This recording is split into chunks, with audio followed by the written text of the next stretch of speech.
ఈ సాయంత్రం సమయంలో మరొకసారి మీ భాషలో మమ్మల్ని అందరినీ చేర్చినందుకు స్తోత్రాలు. ముఖ్యంగా ప్రభా ఇంతవరకు సాక్ష్యాలు చెప్పిన ప్రతి బిడ్డను బట్టి మీకు వందనాలు చెల్లిస్తున్నాం. అవును ప్రభా, వారి జీవితంలో గొప్ప కార్యాలు జరిగించి మీరు జారైన దేవుడిగా గొప్ప దేవుడిగా మిమ్మల్ని నిరూపించుకున్న విధానం బట్టి మీరు చేసిన కార్యాలను బట్టి మీకే వందనాలు చెల్లిస్తున్నాం ప్రభా. ఈరోజు మేము అందరూ కలిసి ఒక కుటుంబంగా ఒక మీకు బిడ్డలుగా మీరు చేసిన మేళ్ళను జ్ఞాపకం చేసుకుని ఏ రీతిగా మేము సాక్ష్యం చెప్పడానికి ఇచ్చిన కృపను బట్టి మరొకసారి స్తోత్రాలు. ఈ యొక్క నూతనమైన సంవత్సరంలో మేము కాలు పెట్టి ఉంటుండగా ఈ నూతన సంవత్సరంలో మా యొక్క భవిష్యత్తు మీ చేతిలో ఉంది. మీకు తెలుసు ప్రతి ఒక్కరు అవసరతలో ప్రతి ఒక్కరు యొక్క ఏదైతే కొరత ఉందో అవన్నీ తీర్చగలిగిన దేవుడని నమ్మి ఉంటుండగా ఆ రీతిగా బిడ్డలందరినీ ఆశ్రయించండి. ముఖ్యంగా ప్రతి ఒక్కరు మిమ్మల్ని వెతికే బిడ్డలుగా, మిమ్మల్ని ప్రేమించే బిడ్డలుగా, మిమ్మల్ని ఎక్కువ తెలుసుకోవాలా అనే ఆశ కలిగి జీవించే కృపను దయచేయండి. లోకరీతిగా అన్ని విషయాల కొరకు ప్రయత్నిస్తాం, అన్ని విషయాల కొరకు సమయం గడుపుతాం, కానీ మీ వాక్యమును వినాలని కానీ మీ వాక్యం ధ్యానించాలా, వాక్యంలో ఉన్న సత్యాలను గ్రహించి దాని ప్రకారం జీవించాలనేక మనసు చాలాసార్లు మనుషులకి లేకుండా అయిపోతుంది. ఆ రీతిగా కాకుండా మిమ్మల్ని తెలుసుకుని మీలో పెరుగుతూ అంతవరకు నమ్మకస్తులుగా జీవిస్తూ ఆత్మీయంగా అన్నింటిలో మేము బలపడేటట్లు మీ కృప చూపెట్టమని కోరుచున్నాం. చేరను ప్రతి ఒక్కరిని ఆశ్రయించండి. మరొకసారి ఈ రాత్రి సమయన మీ వాక్యం ద్వారా మాతో మాట్లాడాలని కోరుచు. సమస్తమైన మీకు చెల్లిస్తూ ఈ ప్రార్థన యేసుక్రీస్తునామమున అడిగి పొందినాం తండ్రి, ఆమేన్. హల్లెలూయా. ఓకే, నేను డైరెక్ట్గా తెలుగులో చెప్పేస్తాను, ఎందుకంటే సమయం లేదు. కొద్దిగా నిమిషంలో నేను ముగించేస్తాను. ఓకే, చాలాసార్లు మనము నూతన సంవత్సరం వచ్చినప్పుడు అందరికీ ఒక ఆశయం అంటే దేవుని దగ్గర నుండి ఏదో ఒక ప్రామిస్, వాగ్దానం కావాలి. వాగ్దానము ఉంటే అది మనకు అది ఒక ధైర్యం, అది ఒక ఆశ. ఏమంటే వాగ్దానం తీసుకుంటాం కానీ వాగ్దానాలు నెరవేరైనాయి అని చెప్తున్నాము చాలా తక్కువ. ఎందుకంటే వాగ్దానం తీసుకున్న తర్వాత వాగ్దానం కొరకు ప్రార్థించి ఆ రీతిగా దేవుడు నా జీవితంలో నెరవేర్చాలని మనం కోరము. ఏదో తీసుకుంటాం, ఆ రోజు ఏదో ఒక టోకెన్ లాగా అనుకుంటారు, లేకుంటే ఏదో ఒక ఇదిలాగా తీసుకుంటాం. అయితే దేవుని యొక్క వాగ్దానం ఏదైనా కానీ మనము దేవుని విశ్వాసం కలిగి ఆ వాగ్దానం కొరకు ప్రార్థిస్తే దేవుడిని దాన్ని నెరవేర్చే దేవుడు మన దేవుడే ఉన్నాడు. అంత మాత్రం కాదు, ఆయన శాశ్వతమైన ప్రేమతో శాశ్వతంగా మనతో ఉన్నటువంటి దేవుడని మనం మర్చిపోకూడదు. చాలాసార్లు వాగ్దానాల కంటే దేవుడిచ్చిన వాక్యాల కంటే ఏమి చేయలేదో ఏమి జరగలేదో దాని గురించి ఆలోచించేవాడు ఎక్కువ. నూతన సంవత్సరంలో కొంతమందికి గత సంవత్సరంలో అనుకునేది జరగలేకపోతే, లేకపోతే వాళ్ళ జీవితంలో ఏదన్నా ఒకటి జరిగితే ఈ సంవత్సరంలో దానిపైన ఆలోచన కానీ దేవుని పైన ఆలోచన ఉండదు, విశ్వాసం ఉండదు. దేవుడు నిజంగా ఎటువంటి కొంతమంది ఉన్నారంటే చూస్తూ ఉంటారు, కొంతమందిలో ఎటువంటి అపనమ్మకం వస్తుందంటే వాళ్ళకి దేవుడు నన్ను పట్టించుకుంటున్నాడా, దేవుడు నన్ను చూస్తున్నాడా, దేవుడు నాకు సహాయం చేస్తాడా అనేది చాలామందికి ఆలోచన. అయితే దేవుడు నీవు అనుకున్నట్ల ఆయన మర్చిపోయే దేవుడు కాదు, నిన్ను చేయి విడిచినటువంటి దేవుడు కాదనే తెలుసుకోవాలి. సో ఆయన ఎల్లప్పుడూ ఆయన మనతో ఉండి నడిపించే దేవుడు. సో ఈ యొక్క సమయంలో దేవుని కొన్ని మాటలు దేవుని యొక్క వాక్యం నుండి చెప్తున్నాం. ఆయన చాలాసార్లు ఎవరు మళ్ళీ చూడకపోని ఆ దేవుడు మళ్ళీ చూస్తున్న దేవుడు. మన దేవుడికి ఒక పేరుంది, ఆయన చూస్తున్న దేవుడు, గాడ్ హూ సీస్ us. చూస్తున్న దేవుడు అనే దేవుని యొక్క వాక్యంలో మనం చూస్తాం. చాలాసార్లు మనము మనుషుల్లో చూస్తున్నారని వారి కొరకు జీవించే వాళ్ళు ఉన్నారు, వారి కొరకు కొంచెము జాగ్రత్తగా ఉంటారు, ఎందుకంటే మనుషుల కొరకు. అయితే మన జీవితంలో కష్టాలు బాధలు వచ్చినప్పుడు మనం అనుకుంటాం మనకి ఊరు చూసేవాళ్ళు లేరు, ఎవరు మమ్మల్ని గమనించుకునే వాళ్ళు లేరు, పట్టించుకునే వాళ్ళు లేరు. అయితే దేవునికి వాక్యం చేస్తున్న మన దేవుడు చూసే దేవుడు, చేసే దేవుడు. హల్లెలూయా. గొప్ప మన దేవుడిలో ఉన్న గొప్పతనం ఏమంటే ఆయన కళ్ళు మూసుకొని ఉండే దేవుడు కాదు, ఆయన గమనించే దేవుడు, ఆయన చూస్తున్న దేవుడు. అని బైబిల్లో కొన్ని విషయాలు మనం చూస్తాం ఈరోజు. మన దేవుడు అందుకొరకే ఉంది, ఆయన చెవులుండి వినకుండా ఉండే దేవుడు కాదు. వాళ్ళు కళ్ళుండి చాలా మనం చూసాం ఈ లోకంలో. అయితే మన దేవుడు మనకంటే ఎక్కువ జ్ఞానవంతుడు. ఆయన చెవులు ఇచ్చిన దేవుడు కాబట్టి చెవులు కలిగి మనల్ని మన యొక్క ప్రార్థన ఆలకించే దేవుడే ఉన్నాడు. అంత మాత్రం కాకుండా మనల్ని గమనించి మనం చూస్తున్న దేవుడే ఉన్నాడు. చాలాసార్లు నన్ను యారు నోడవరిల్లా, నన్ను యారు గమనిస్తేలా అంటారు చాలామంది. ఎందుకంటే పరిస్థితులు అలా ఉంటాయి. చాలాసార్లు మన జీవితంలో ఆ పరిస్థితుల్లో వెళ్ళినప్పుడు నిజంగా దేవుడు కూడా మనల్ని చూస్తున్నాడా లేదా అనే పరిస్థితి మనకు అనిపిస్తుంది. అయితే బైబిల్లో మనం చూసినప్పుడు అయితే చూసి మనం నేర్చుకోవాలి ఏమంటే ఆయన ఎవరు మర్చిపోతే ఇక్కడ ఆయన మర్చిపోయే దేవుడు కాదని. ఆదికాండము 16:13 ఎవరంటే సత్యవతి చదవండి.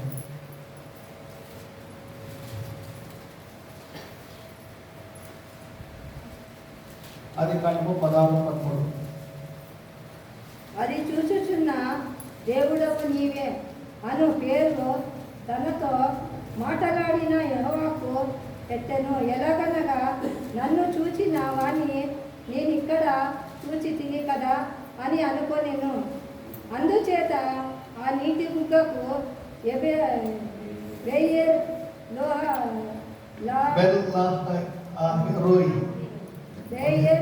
లాగు ఈ రోయి అను ఆ పేరు పెట్టబడెను. అది కాదేశునకును. ఓకే ఇక్కడ మనం చూస్తున్నాము. ఇక్కడ దేవుడు ఎవరు ఈ మాట చెప్తున్నారు చెప్పండి? ఆగరు తన జీవితంలో ఎటువంటి సన్నివేశం వచ్చిందంటే తనకు తన యజమానురాలు ఇంటి నుండి కొట్టవేయబడింది. ఎందుకంటే మనకందరికీ తెలుసు అబ్రాము పిల్లలు కాలేకపోతే సారమ్మ మంచి సలహా ఇచ్చింది, నా యొక్క బానిసని మేడ్ని చేసుకునేసేయమంటే అబ్రాహం చేసేసుకున్నాడు. అంతే, వెనకలో ముందు చూడలేదు. వాగ్దానం ఇచ్చిన దేవుడి పైన ఆధారపడకుండా చేసేసాడు. అయితే ఈ యొక్క బానిసత్వంలో ఉన్న ఈమె లేకపోతే ఇంటిలో పనిచేసిన ఆమెకి ఒకటి గర్వం వచ్చింది. ఎందుకంటే ఎప్పుడు ఆమె గర్భం ధరించిందో తన యొక్క యజమానురాలు తన యొక్క దృష్టికి చాలా హీనంగా కనపడింది. సో ఆమెని చులకనగా చూడడం, లేకపోతే కొన్నిసార్లు అట్లా కొంతమంది చేస్తారు. సో అది చేసినప్పుడు ఏమైపోయింది, సారాకి చాలా బాధ వేసింది. అబ్రామ్తో చెప్పడం, మీ చేతిలో ఉంది, నీవేమైనా చేయాలి. అప్పుడు బైబిల్ చెప్తా ఉంది, బైబిల్ చూస్తాము సారా కొంచెము ఆమెని కఠినంగా ట్రీట్ చేసేది స్టార్ట్ చేసింది. అంటే ఏమంటారు, కొంచెం కష్టం ఇచ్చినట్టు మనం చూస్తాం. అప్పుడు అనుకుంది ఏమైందంటే ఆమె వద్దులే ఇక్కడికి నేను పరిగెత్తి వెళ్ళిపోతానని వెళ్ళిపోయింది.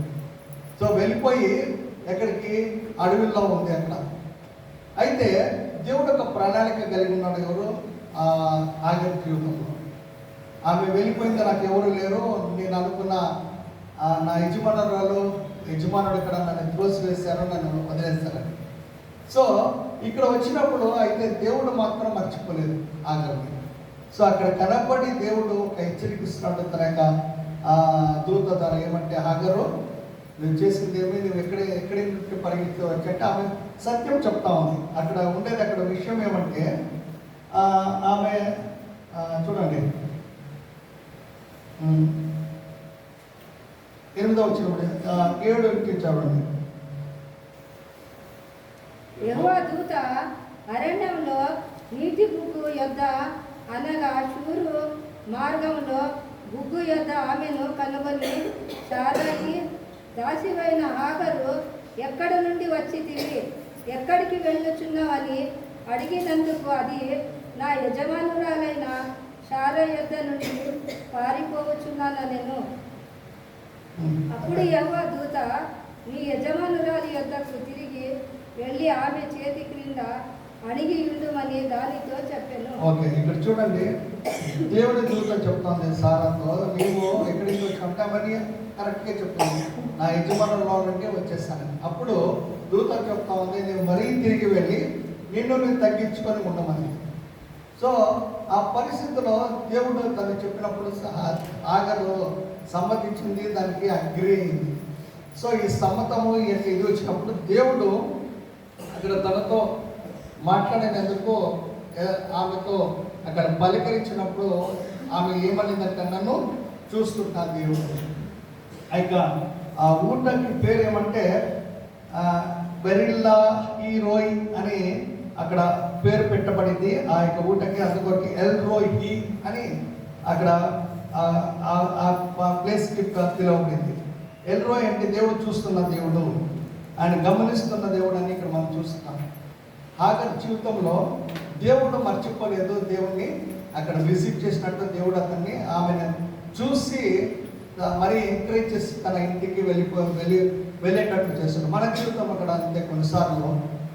కొన్నిసార్లు తప్పు చేసి దేవుడికి దూరం అయిపోతున్నప్పుడు, కొన్నిసార్లు మన యొక్క తప్పులు గ్రహించుకోకుండా మనము కొన్నిసార్లు ఏడుస్తాం. కొన్నిసార్లు ఏమి మనం దేవుడికి వ్యతిరేకంగా అనుకుంటే నన్ను ఎందుకు చేయవదిలాడని. అయితే దేవుడు మనతో పలికినప్పుడు, మనతో మాట్లాడినప్పుడు మనము మన యొక్క జీవితాన్ని సరిదిద్దుకొని దేవుని యొక్క వాక్యానికి విధేయులైనమంటే దేవుడు మనల్ని ఆశీర్వదిస్తాడు. తప్పకుండా దేవుడు ఆయన మర్చిపోయే దేవుడు కాదు, గమనిస్తున్న దేవుడు. సో ప్రతిసారి ఏదో ఒక రీతిగా దేవుడు మనతో మాట్లాడతాడు, చూస్తున్న దేవుడు అని మనము గ్రహించాలి. సో మనము తప్పు చేసినప్పుడు ఆయన చూస్తూ ఉంటాడు, ఒకవేళ చేయక బాగున్నప్పుడు కూడా ఆయన చూస్తున్న దేవుడు. కాబట్టి ఆయన కంట్రోల్ నుండి మనము దూరము ఎక్కడికి వెళ్ళలేము అనేది గ్రహించాలా. ఆయన ఎందుకు విశ్వాసం కలిగి ఉన్నప్పుడు తప్పకుండా ఆయన నడిపించే దేవుడు ఆయన. ఓకే, నెంబర్ 2 ఇంకోటి చూస్తాము. నిర్గమకాండం, ఎక్సోడస్ 3వ అధ్యాయము 7వ వచనం. నిర్గమకాండము 3:7.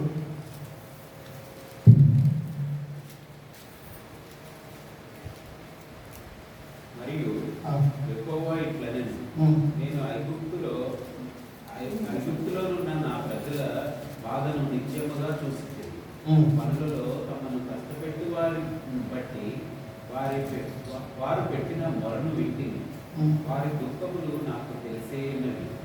కాబట్టి ఓకే, ఇక్కడ చూడండి, ఇక్కడ దేవుడు ఎవరితో ఈ మాట చెప్తున్నాడో తెలుసా? మోషేతో. మోషే ఐగుప్తు దేశం బట్టి ప్రయత్నం చేశాడు. ఏమైపోయిందంటే మోషే ఒకప్పుడు అనుకున్నాడు, ఎందుకంటే తనకు తెలుసు ఐగుప్తులో ఇశ్రాయేల్ వారు బానిసత్వం ఉన్నారు, తన చేతి బలం చేత లేకపోతే తన జ్ఞానం చేత వినిపిస్తాము ఏమో చేస్తాం అనుకున్నాడు. మొత్తానికి అక్కడ లాస్ట్కి ఏమైపోయిందంటే బికమ్ ఏ మర్డరర్, అంటే అంత కూడా అయిపోయాడు. అందుకే ఇది బయటికి పడుతుందని అక్కడ పరిగెత్తిపోయి వచ్చేసాడు. వచ్చిన తర్వాత ఈ అడవుల్లో ఇక్కడ జత్రో తన బాబా ఇంటిలో అక్కడున్న ఆ యొక్క గొర్రెలు కాసుకుంటూ తన జీవితాన్ని గడుపుతున్నాడు. అయితే ఆ సమయం వచ్చినప్పుడు దేవుడు మోషేకు కనబడినట్టు చూస్తున్నాం. ఆ పొద కాలుతున్నప్పుడు పొద కాలిపోవడం లేదు, కానీ పొద మాత్రం మంటతో ఉంది. ఇది ఏమని ఆశ్చర్యపోయి దాన్ని చూడాలని దగ్గర వచ్చినప్పుడు దేవుడు మోషేతో మాట్లాడుతున్నాడు. మొట్టమొదటిగా తన చెప్పులు వదిలేమన్నాడు, ఇది పరిశుద్ధమైంది రమ్మని. అయితే అక్కడ చూస్తున్నప్పుడు మోషేతో పర్సనల్ థింగ్స్ మాట్లాడటం లేదు. చాలాసార్లు మనం అనుకుంటాము, కొన్నిసార్లు దేవుడు నాకు పర్సనల్ థింగ్సే మాట్లాడటం, వేరే వాళ్ళ గురించి కాదండి. ఇక్కడ మోషే యొక్క ఆసక్తి ఉంది, మోషేకు ఒక ఆశ ఉంది. ఏమంటే నా ప్రజలు ఈ యొక్క బానిసత్వం నుండి విడిపించబడాలని. అయితే మోషే ఆ సమయం ఇప్పుడు వచ్చింది. అయితే మోషేతో దేవుడు మాట్లాడుతున్నాడు. మోషే కూడా మర్చిపోయి ఉండొచ్చు, ఎందుకంటే ఐగుప్తుకు వచ్చేసి నీకు అంతేలే, వాళ్ళ గది వాళ్ళు, నా గది ఏదో దేవుడు నన్ను సాపికి నడిపించేసినట్టు చాలని. చాలాసార్లు మనం అనుకుంటాము, మనము మర్చిపోతాం. కొన్నిసార్లు మనం అనుకొని ఉండొచ్చు, మన ఈ రీతిగా సేవ చేయాలా లేకపోతే ఏదో అనుకుంటాం. కొన్ని కారణాల నుండి దేవుడు మర్చిపోయి మనం వర్క్ చేస్తాం, కొన్నిసార్లు చేయలేకపోతాం. అయితే దేవుడు నమ్మకమైన దేవుడు మనల్ని ఎట్లా ఒక రీతిగా పట్టుకుంటాడు మరొకసారి. సో ఇక్కడ మోషేకి వచ్చి తను అనుకున్నాడు ఇంకా ఐగుప్తు, కానీ మోషేతో అక్కడ కనబడతాను. మోషేతో ఏమంటున్నాడు, డైరెక్ట్గా చెప్తాలేదు, పోతున్నా నేను పంపిస్తాను. ఫస్ట్ ఏమంటున్నాడు, నేను ఎవరైనా అక్కడ ఎక్కడ ఏమని చెప్తాను చదవండి. నేను ఐగుప్తులో ఉన్న నా ప్రజల బాధను నిశ్చయముగా చూసి, ఐగుప్తులో ఉన్న ప్రజల బాధను నేను నిత్యము చూసి. దేవుడు చూస్తున్నాడు వాళ్ళ యొక్క బాధల్ని. అంటే మోషేకి అనుకోవచ్చు, నేను చూసి ఇప్పుడు మాట్లాడుతున్నాను. మోషే దీనికంటే ముందు నీవు మర్చిపోయావు. ఒకప్పుడు అనుకున్నావు ఐగుప్తులో ఉన్నప్పుడు ఏదో ఒకటి చేయాలని ఇశ్రాయేల్కి. అయితే ఇప్పుడు నీవు మర్చిపోయావు కానీ నేను మర్చిపోలేదు. వారి యొక్క పరిస్థితి, వారు పడుతున్న కష్టాలు, బాధల్ని నేను చూస్తున్నాను. సో దేవుడు కొన్నిసార్లు మనం మర్చిపోతాం కానీ దేవుడు మరీ మనకి జ్ఞాపకాన్ని తీసుకొస్తాం. ఈ యొక్క నూతన సంవత్సరం కొన్నిసార్లు మనం మర్చిపోయి ఉండొచ్చు. కొన్ని విషయాలు బట్టి మనకున్న బాధ్యత మర్చిపోయి ఉండొచ్చు, లేకపోతే మనకున్న రెస్పాన్సిబిలిటీ మర్చిపోయి ఉండొచ్చు. దేవుడు మరీ అంటాడు, ఒకప్పుడు అనుకున్నావు, నీవు కమిట్మెంట్ చేసింది, నీవు ఈ రీతిగా చేయాలనుకున్నావు. అయితే ఈరోజు నీ పరిస్థితిని చూసుకొని అది దూరం చేసుకొని వెళ్ళిపోయావు. అయితే ఈరోజు మరీ దేవుడు ఒక ఛాన్స్ ఇస్తున్నాడు. ఏమంటే ఈ నూతన సంవత్సరంలో నీవు అనుకున్న, ఒకవేళ ఎన్నోసార్లు అనుకొని ఉండొచ్చు ఒకరికి సాయం చేయాలా, లేకపోతే ఒకరు ఎన్నోసార్లు నన్ను హేట్రెట్గా మాట్లాడినారు, వాళ్ళని క్షమించను. దేవుడు అంటాడు, ఈ సమయంలో నీవు క్షమించేది నీ యొక్క కర్తవ్యం. దేవుడు అంటాడు, నేను క్షమించాను కాబట్టి నీవు వేరే వాళ్ళని క్షమించాలి. ఒకవేళ నీవు కొన్నిసార్లు వేరే వారికి దేవునికి స్వార్థ చెప్పడం కానీ, లేకపోతే నడిపించడం దాంట్లో తప్పిపోయేమో, ఈ నూతన సంవత్సరం మరి దేవుడు జ్ఞాపకం చేసుకోవడమంటే నీకు ఇచ్చిన బాధ్యత ఈ సంవత్సరం నెరవేరుస్తాను. సో ఇక్కడ మోషేకి అదే చెప్తున్నాడు. ఏమంటే మోషే, నేను వారిని చూశాను. అయితే ఈరోజు నీవు ఒకప్పుడు ఒక కమిట్మెంట్ చేసావు, అయితే ఆ కమిట్మెంట్ మర్చిపోయావైతే నేను ఏర్పాటు చేసుకుంటున్నాను. తర్వాత మనం చూస్తాం దేవుడు ఏ రీతిగా మోషేతో మాట్లాడతాడో, తర్వాత మోషే నేను వెళ్ళను అంటాడు. ఇవన్నీ అది సెకండరీ, దాని గురించి నేను ఎక్కువగా చెప్పదలుచుకోలేదు. ఇక్కడ మెయిన్ ఇక్కడ దేవుడు చెప్తా ఉండేది మోషే, నేను చూశాను. ఎవరు? ఆ ఇశ్రాయేలు యొక్క బాధను, వాళ్ళ కష్టాన్ని. నీవు ఒకప్పుడు వారి బాధను చూశాను, వారి పరిస్థితి తెలుసు. ఎందుకో నీవు ఐగుప్తులు ఇశ్రాయేలు వాడివే. అయితే నీవు ఈరోజు పెరుగుతూ ఉండేది ఎవరు?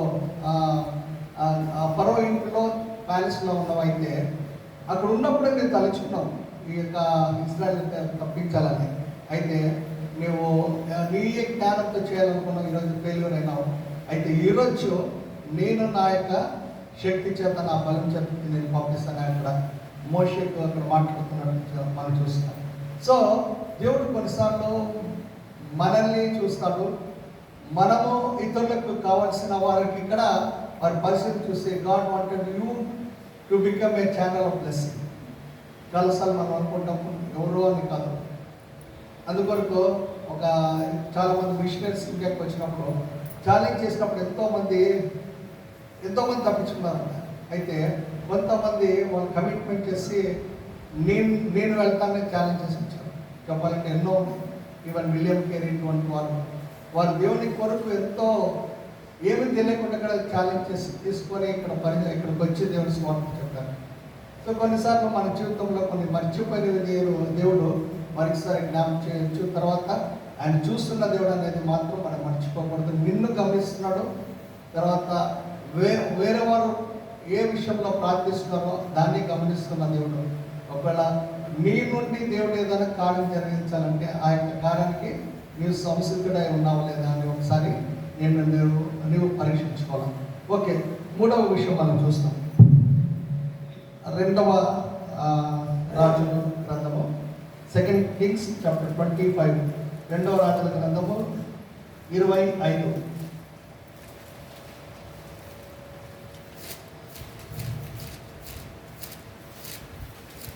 కొందరు 2వ రాజుల గ్రంథము 25.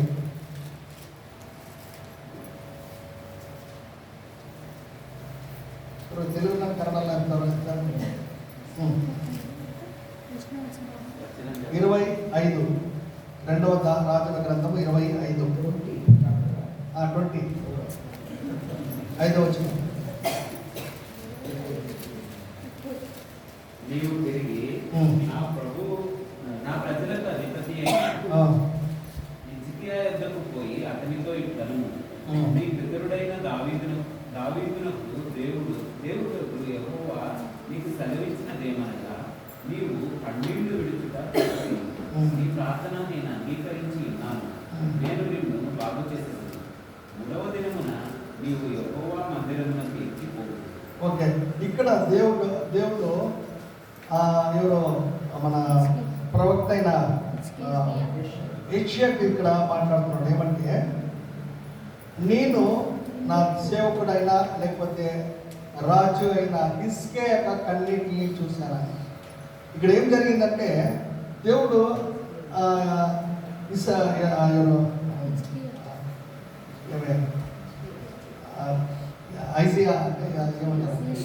ఏషియా. సో ఏషియాకి దేవుడు చెప్తాడు, ఏషియా నీవు వెళ్ళి హిజ్కియాకి చెప్పు, నీ ఇల్లు చక్కబెట్టుకో, ఇంకా నీకు చనిపోతావు. చనిపోతాం తను వచ్చాడు, ఎందుకంటే తన ప్రవక్త కాబట్టి ఏషియా చెప్పిన దేవుడు చెప్పిన మాటను వచ్చి హిజ్కియాకి చెప్తాడు. రాజా, ఇప్పుడు ఎవరికైనా పోయి చెప్పాలంటే అంత ఈజీ కాదు. నేను చచ్చిపోతావు జల్దీ నీ ఇంటికి చేయమంటే ఆయన రాజు ఈయన ప్రవక్త అంటే చాలాసార్లు కోపం వస్తుంది. ఏమయ్యా నీవు ఏమనుకున్నావు, నా ఇల్లు నేను అయితే ఇసుకలో ఒక మంచి వారికి చూస్తాను. ఎప్పుడైతే ఏషియా వచ్చి చెప్పాడో నేను చచ్చిపోతావు, నీ ఇల్లు చక్కబెట్టు అని చెప్పినప్పుడు ఇసుక కోపపడేదల్లా. మనమైతే ఏమి నాకు ఇంకా ఇష్ట చెందారు అంతెందుకు కొన్నిసార్లు ఇన్సూరెన్స్ పాలసీ చేయమని కొంతమంది పోతారు. మా సార్ ఇప్పుడు నేను ఒకప్పుడు ఐసీఎస్లో ఉంటున్నాను. ఏనారే ఒక రెడ్డి పోయారు, సార్ ఏమమ్మా ఇన్సూరెన్స్ చేయండి మీరు, ఒకవేళ మీరు చనిపోతే మీ కుటుంబానికి అది చాలా కూడా ఏంట్రీ ಇವತ್ತೇ నాకు టికెట్ తగ్గంత ప్రతి క్లాస్ తీసుకున్నాంట. అంటే వాళ్ళ కొరకు ఇచ్చారా అంటే ఒక మాట అన్నది అది ఎంత అది ఒక అవసరం అవుతుంది, ఆ కుటుంబానికి ఎంత అనుకూలమని చాలామంది తెలియదు. ఈ మాట చెప్తే చాలామంది కోపపడతారు. ఆ ఇన్సూరెన్స్ పాలసీ గురించి చెప్తున్నాను, ఎందుకంటే జరిగింది కాబట్టి. ఇక్కడ హిజ్కియా దగ్గర వచ్చి ఆ మాట చెప్పినాడు. హిజ్కియా ఎట్లా ఫీల్ అయిపోయింది, చాలా కోపం అయిపోతుంది. నేను ఏమనుకున్నావు అని. అయితే హిజ్కియాకి ఆ సమయంలో ఇమ్మీడియట్గా ఏం చేసినట్టు తెలుసా, ఎవరిపైన కోపపడలేదు. ఇమ్మీడియట్గా అతను దేవుణ్ణి అతను చూసి ప్రార్థన చేసినట్టు కన్నీరు కాల్చున్నాడు.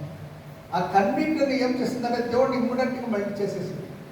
ఒకటి చెప్తాను ఏమంటే, దేవుడిని కదిలించాలంటే దేవుడు తొందరగా ఆన్సర్ చేయాలంటే కన్నీటి ప్రాంతం. అందుకొరకే దావీదు మాట అంటాడు, నా కన్నీటిని బుట్టిలో వేసుకున్న ప్రభు దాన్ని మెజర్ చెయ్యి అంటాడు.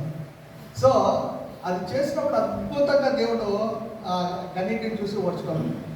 అందుకొరకు ఒక దేవసేవకుడు ప్రభాకరయ్య మాట ఎప్పుడు మాతో పంచుకున్నాడు. ಒಂದ್ಸಾರಿ ನಾನು ಪ್ರಾರ್ಥನೆ ಮಾಡ್ತಾ ಇದ್ರೆ ಭಾಳ ವ್ಯಸನಗೊಂಡು ಪ್ರಾರ್ಥನೆ ಮಾಡ್ತಾ ಇದ್ದೆ. ಏನು ಕಣ್ಣೀರಿಂದ ಪ್ರಾರ್ಥನೆ ಮಾಡ್ತಾರೆ. ನನ್ನ ಮಗಳಿಗೆ ಯಾರೋ ಬಂದು ಇನ್ನೊಬ್ಬರು ಕಣ್ಣೀರು చూసి ఆడుతా ఇದ್ರು. ఎవరమ్మా నేను ఈ కన్నీళ్ళు చూసి నేను ఏడుస్తున్నాను, పక్కన వచ్చి ఎవరు కానీ అనిపించిందంట. అప్పుడు ఉండి దేవుడు అన్నాడంట, యారల్లా నానే ఆడుతా ఇది. ఎందుకు దేవుడు అంటే, నీవు ఏడుస్తున్నావు, దానికి ఒక లిమిట్ ఉంటుంది. ఎట్లా ఏడుస్తున్నావు అంటే విశ్వాసం లేని ఏడుపది. ఎట్లా అంటే నేను చచ్చిపోయినాడు దేవుడు ఇంక చేయలేడు అనేట్లు చేస్తావు. యాకెళ్ళకి వెళ్ళినప్పుడు అವಾಗ ನನಗೆ గుర్తాయితో బ్రదర్ నిజాన్ని దేవుడు మాట్లాడాలి ఇష్టం అని కొన్ని విషయాలు ఇట్లా పర్సనల్గా మాతో ప్రభాకరయ్య మాట్లాడేవాడు. సో ఎందుకు నేను ఆ విషయం చెప్తానంటే, కన్నీటి ప్రార్థన దేవుడు చూసి ఆగలేడు. అది నిజంగా రిపెంటెన్స్తో ఉంటే దేవుడు తప్పకుండా అప్పుడు హిజ్కియాకి ఇమ్మీడియట్గా దేవుడు చెప్పిన హిజ్కియా పోయి మరి చెప్పు, నేను అతని యొక్క ఆయుష్కాలను పొడిగిస్తాను. సో ఈరోజు మన జీవితంలో కూడా కన్నీటి ప్రార్థన ఉంటుంది. కొన్ని సంవత్సరాలతో నువ్వు ఏడిచిండవచ్చు, బాధపడిండొచ్చు, నా భర్త మారడు, లేకపోతే ఈ యొక్క రోగం పోదు, నాకు ఇటువంటి రోగం వచ్చింది డాక్టర్స్ ఏమో అంటున్నారు. నిజంగా ఎందుకు లోకరీతిగా ఇవన్నీ అనుమానాలు, ఇవన్నీ కొంచెం కష్టమైన స్థితి. అయితే నీవు చేసిన ప్రార్థన, నీవు విడిచిన కన్నీళ్ళు వ్యర్థం కాదు. దేవుడు తప్పకుండా దానికి జవాబు ఇచ్చేది. ఒకవేళ కన్నీళ్ళు కార్చకుండా ఉండి దేవునితో కొంతమంది పోట్లాడుతుంటాం, నన్ను ఏం పాడింది యాకింగ్గా, దాని బదులు ప్రభా నన్ను క్షమించండి ప్రభా, కన్నీళ్ళు కార్చండి, దేవుడు అద్భుతం చేస్తాడు. చాలాసార్లు ఎట్లా అంటే మనం రైట్స్ అనుకుంటాం. చాలాసార్లు కొంతమంది ఉన్నారు,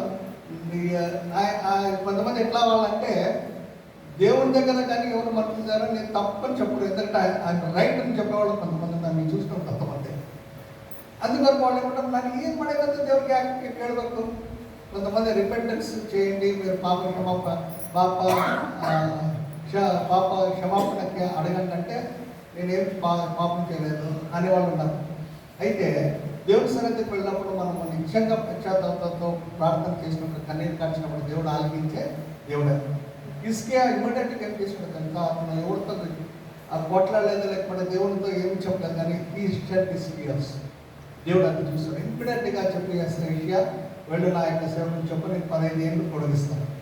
సో ఈరోజు మన జీవితంలో ఒకవేళ నీ కన్నీరు కలుస్తున్నావు, నీకు బయట వరకు ఎవరికి తెలియకపోవచ్చు, నీ కన్నీళ్ళు అయితే దేవుడికి తెలుసు. నువ్వు విడుస్తున్న కన్నీళ్ళు తప్పకుండా ఒక రోజు దానికి నీవు ఒక ఆన్సర్, ఒక జవాబు పొందుకుంటావు అనేది. సో ఆ రీతిగా నీ కన్నీళ్ళు కాల్చినట్లయితే దేవుడు కాకపోతే కార్యం చేస్తాడు. ఈరోజు నూతన సంవత్సరం దేవుడు మనకు చెప్తున్నది, ఆయన చూస్తున్న దేవుడు. నీ కన్నీటిని నేను మర్చిపోలేదు, చూస్తున్నానని దేవుడు చెప్తున్నాను.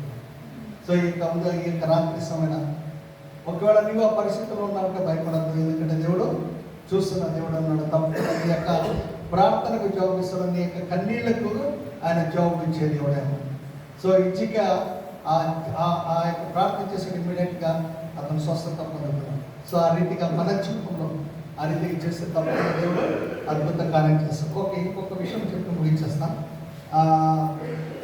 నూతన యోహాను సువార్త 5వ అధ్యాయం 5-6.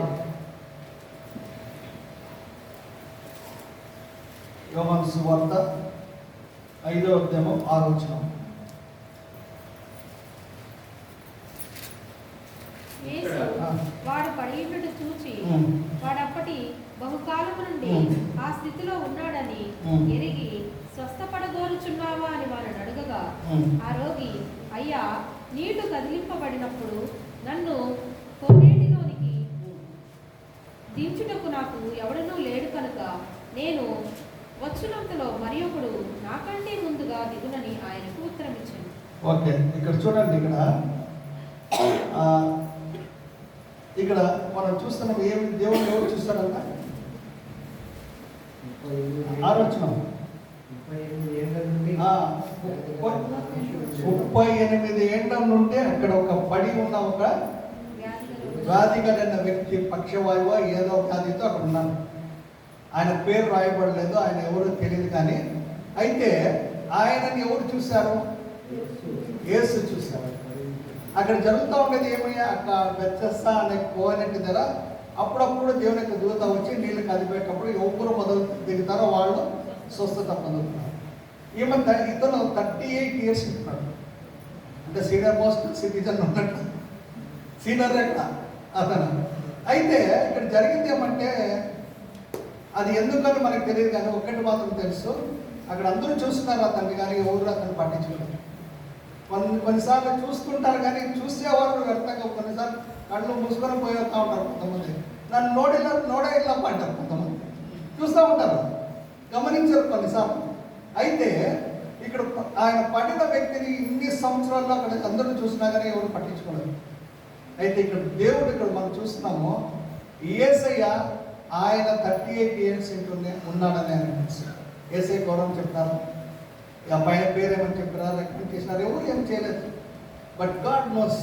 జీసస్ అతను చూసి ఈయన 38 ఏళ్ళు ఇంటి అక్కడ పడి ఉన్నాడని తెలిసి వచ్చి ఒక మాట అడుగుతున్నాడు, ఏం తెలుసా, మీరు స్వస్థపరచాలని కోరుతున్నావా? ఎందుకంటే దేవుడు ఊరికి చేయడు. కొన్నిసార్లు మన యొక్క ఒపీనియన్ అడుగుతాడు, మన యొక్క సమ్మతిని అడుగుతాడు. ఈరోజు కూడా మార్నింగ్ చర్చలో అదన్నాను, God is a gentle God. ఆయన తోసుకొని వచ్చే దేవుడు మన ఇంట్లో. ఆయన నీకు ఆహ్వానిస్తే వచ్చే దేవుడు కానీ నీవు ఆహ్వానించలేకపోతే రాడు. సో ఇక్కడ మనిషి యొక్క సమ్మతాన్ని ఆయన ఎదురు చూస్తున్నాడు. ఈరోజు మన జీవితంలో అక్కడ ఎవరు నిన్ను పట్టించుకోకుండా ఉండొచ్చు. ఒకవేళ నన్ను పలకరించే వాళ్ళు లేరు, నన్ను చూస్తున్నారు అనే పరిస్థితుల్లో ఉండొచ్చు. కానీ ఈరోజు దేవుడి యొక్క వాక్యం చెప్తుంది, ఆయన నేను చూస్తున్నది. నీ పరిస్థితి ఆయనకు తెలుసు. ఎన్ని సంవత్సరాల నుండి నేను బాధపడుతున్నాను ఆయనకు తెలుసు. ఈ నూతనమైన సంవత్సరంలో నీకు ఒక కార్యం చేయాలని ఉన్నాను. అయితే నీవు దానికి సమ్మతిస్తున్నావా? నీకు ఆ విశ్వాసం ఉందని దేవుడు ఈరోజు అడుగుతున్నాను. మన జీవితంలో ఈరోజు ఏ పరిస్థితులు ఉన్నాం, ఆ విశ్వాసం ఉంది. అది ఏమో మీకు తెలియదు. మీరు దేనితో ప్రార్థిస్తే ఏ పరిస్థితుల్లో మీకు తెలుసు. దేని కొరకు మీరు ప్రార్థిస్తున్నారో, దేని కొరకు ఆశ కలిగి ఉన్నారో అది మీకు తెలుసు. దేవుడు ఈరోజు చెప్తున్నా, ఐఎమ్ సీయింగ్ యూ. మరియు మీరు ఆ యొక్క మిరాకిల్ కావాలా అని మీరు ఇష్టపడుతున్నారా? అయితే నేను చేస్తానని దేవుడు ఆశ కలిగి ఉన్నాడు. ఈరోజు మీ యొక్క ఆన్సర్, నా యొక్క ఆన్సర్ ఏమై ఉంది? ఈరోజు ఆయన మర్చిపోలేదని మరొకసారి ఆయన జ్ఞాపకం చేస్తున్నాడు. నేను చూస్తున్న దేవుడు, నేను మిమ్మల్ని గమనించకుండా ఉండే దేవుడు కాదు, గమనిస్తున్నానని చెప్తున్నాడు. ఆ యొక్క మాట చెప్తూ ఆయన చెప్తున్నాడు, నీకు స్వస్థపరచగలగాలని ఇష్టపడుతున్నావు.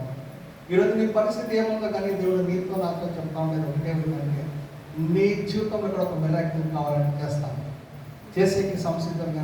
Are you billing? అది చాలా ఇంపార్టెంట్. సో ఇక్కడ ఆ యొక్క మనుషుడు ఇమ్మీడియట్గా ఒకటి ఏమంటాడు, ఆ యొక్క వ్యక్తి ఒక బ్యూటిఫుల్ థింగ్ ఏమంటే, ఆ వ్యక్తితో వచ్చి చెప్పినప్పుడు ఒకసారి అతనికి ఆశ్చర్యం అవుతుంది. ఎవరబ్బా ఈయన, ఈ వ్యక్తి నాతో వచ్చి ఇన్నాళ్ళు నన్ను పట్టించుకోలేదు, ఇన్నాళ్ళు నన్ను అసలు ఏ విధంగా ఎవరు పలకరించలేదు. ఈరోజు ఇతను వచ్చి ఒక మంచి మాట అంటున్నాడు, నీవు స్వస్థపరచబడి పోరాలని. అయితే ఈయన అంటాడు, నాకు ఎవరు తీసుకుపోయేవాళ్ళు లేరు సార్, నాకు ఏదో రీజన్స్ ఇచ్చాడు అనుకోండి. ఇమ్మీడియట్గా యేసుక్రీస్తు ఒక మాట అంటాడు, ఏమే నీవు లేచి నీ పరిపెత్తుకొని నడుము. అప్పుడు ఆయన ఒక్క మాట అనుకోవచ్చు, నన్ను ఈ రోజు కూడా ఎత్తుకుని పోమని నేను అడుగుతా ఉంటే, ఈరోజు నన్ను ఎత్తుకుపోయి పడకనెత్తమంటావే. మనమైతే అట్లా అంటాను, ಏನ್ರಿ ಇಷ್ಟು ದಿವಸ ನಾನು ಇಲ್ಲಿಂದ ಯಾರು 10,000 ಇಲ್ಲ 2,000 ಇಲ್ಲ, ಆದರೆ ಇವತ್ತು ನನ್ನ ಪರ್ಪು ಎತ್ಕೊಂಡು ಹೋಗಂದ್ರೆ ನಾವು ಪರ್ಪು ఎత్తుకొని పోవాలని ఎట్లా డౌట్ వస్తుంది మనకి. అయితే దేవుడు మాట ఇచ్చిన దేవుడు గొప్ప దేవుడు. అతనికి ఒక తెలియకుండా తనలో ఒక శక్తి బలం వచ్చింది. సో ఆ మాటకి ఇమ్మీడియట్గా దేవుని వాక్యంలో చూస్తాము. Immediately the man was made whole and took up his bed and walked, and on the same day was the Sabbath. ఆయన ఇమ్మీడియట్గా దాన్ని తీసుకుని నడిచాడంట. మరీ పడకని తీసుకుని పడుకోలేదు, లేకుంటే రెస్ట్ తీసుకోమని చెప్పలేదు, కానీ తీసుకొని వెళ్ళిపోయాడు. హల్లెలూయా. సో మన దేవుడు మాట ఇచ్చిన దేవుడు, మాట నెరవేర్చే దేవుడు. ఆయన మర్చిపోయే దేవుడు కాదు. ఆయన ఎప్పుడు మన పట్ల ఒక ఉద్దేశం కలిగి ఉన్నటువంటి దేవుడే అన్నాడు. హల్లెలూయా. సో ఇక్కడ ఈ పరిస్థితిలో ఉన్నాడు. 38 years 38 సంవత్సరాల్లో ఆయన అనుకోవచ్చు, ఇంతేలా ఇట్లనే నేను ఇట్లా చనిపోతానని.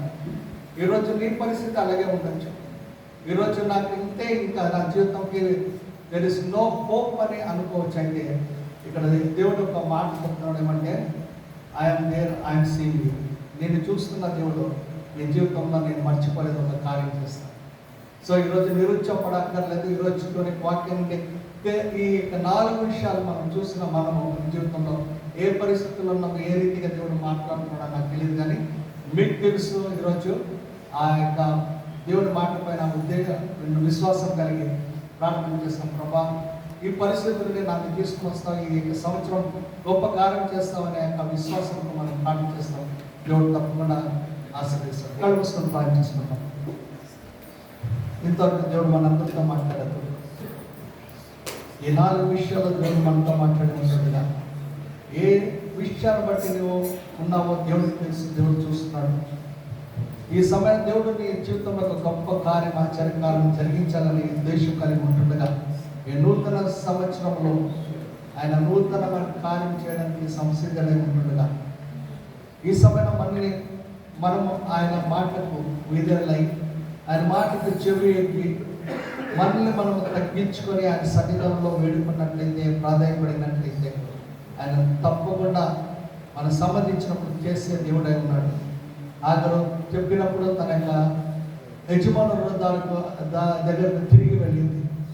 ఆ రీతిగా మనం కూడా కొన్నిసార్లు మన యొక్క తప్పులు తెలుసుకొని మనము చేయవలసింది చేస్తే దేవుడు తప్పకుండా ఆశీర్వదిస్తాడు. ఒకవేళ మన జీవితంలో మన కష్టము బాగుందని ప్రార్థించినప్పుడు దేవుడు తప్పకుండా మన జీవితంలో దానికి ఒక పరిహారం, ఒక సొల్యూషన్ తీసుకొని వస్తాడని మనం మర్చిపోకూడదు. హిజ్కియా జీవితంలో అక్కడ ఎప్పుడైతే ఆ యొక్క యెషయా ప్రవక్త చెప్పినప్పుడు తను తగ్గించుకొని కన్నీళ్ళు ఖర్చినప్పుడు దేవుడు అద్భుత కార్యం చేశాడు. అదే రీతిగా ఈరోజు నీ జీవితంలో అది ఎటువంటి స్థితిలో ఉన్నావో అది దేవునికి తెలుసు కాబట్టి దేవుని సన్నిధానంలో ప్రార్థిస్తే తప్పకుండా ఆయన జవాబించి నేను బయటికి తీసుకువచ్చి నిన్న అత్యున్నతమైన సింహాసనం పైన ఆయన మిమ్మల్ని ఇక్కడ ఉంచే దేవుడై ఉన్నాడు, పైకి లేవనెత్తే దేవుడై ఉన్నాడు. ఆ విషయం గమనించి ఈసారి ఈ సమయంలో ఆయన దగ్గర ప్రార్థన చేసుకుంటాం. Thank you Jesus. స్తోత్రం యేసయ్యా. అత్యంత కృప కలిగిన మా యొక్క పరలోక తండ్రి, ఈ సాయంత్రం సమన మరొకసారి మీ యొక్క వాక్యం ద్వారా మమ్మల్ని హెచ్చరించి బలపరిచినందుకు స్తోత్రాలు. అవును ప్రభా, మీరు చూస్తున్న దేవుడే ఉన్నారు, గమనిస్తున్న దేవుడే ఉన్నారు. మా పరిస్థితి నుండి బయటకు తీసుకొచ్చిన సామర్థ్యుడైన దేవుడై ఉన్నందుకు మీకు వందనాలు చెల్లిస్తున్నాం. ఈ రాత్రి సమయం ప్రభా, ఎవరైతే మీ వాక్యాన్ని విన్నారో ప్రార్థిస్తున్నారో ప్రభా, వారి జీవితంలో గొప్ప కార్యం జరిగించి నూతనమైన సంవత్సరంలో మీరు చాలని దేవుడిగా గొప్ప దేవుడిగా మిమ్మల్ని మీరు మరొకసారి నిరూపించుకుని మీరు మహిమని కోరుతూ మరొకసారి చేయనైనా ప్రతి ఒక్కరిని మీ చేతులకు అప్పగిస్తూ ఈ ప్రార్థన మాకు వచ్చాను నిలిచిన యేసుక్రీస్తు నామమున అడిగి